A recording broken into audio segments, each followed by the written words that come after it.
தென்றலே மெல்ல பேசு சீரியல்ல இனிய எபிசோட்ல என்ன நடந்திருக்கு அப்படிங்கிறத பார்க்கலாம். நம்ம பரம எடுத்த உடனே ரிஷியோட போலீஸ் ஸ்டேஷனுக்கு தான் போறாப்புல. அவர் எதுக்காக போறாரு அப்படின்னு பார்த்தீங்கன்னா, ரிஷியை ஏதாச்சும் ஒரு கேஸ்ல மாட்டி விடணும் அப்படிங்கிறதுக்காகவே யாருக்கும் தெரியாம ரிஷி தான் இப்ப வீட்ல இருக்கிறாப்புல இல்லையா?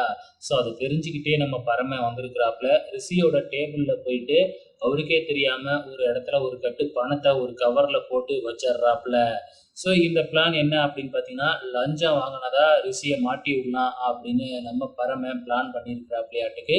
இங்க வச்சுட்டு நம்ம பரமன் எதுவுமே தெரியாத மாதிரி போயிடுறாப்புல. அதே டைம்ல இங்க ரிஷியோட வீட்டுல இளமதியோட அம்மா எல்லாம் அங்க தானே இருக்கிறாங்க. ரிஷி தன்னோட வசதி எப்படி இருக்கு அப்படிங்கிறத காமிச்சுட்டு இருக்கிறாப்புல. இளமதிய தன்னோட பெட்ரூமுக்கு கூட்டிட்டு போய் வேணும்னே இளமதிக்கு வாங்கி வச்சிருக்கிறதெல்லாம் பெட்ல விரிச்சு போட்டு தெரியாம வச்சிருக்கிற மாதிரி அப்படியே காமிக்கிறாப்புல.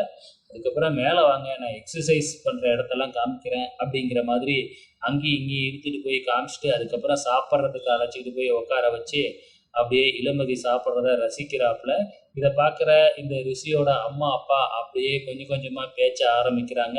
ஸோ கல்யாணத்துக்கு நீ ஒரு நல்ல முடிவா சொல்லுமா அப்படிங்கிற மாதிரி பேசி முடிச்சிடுறாப்புல.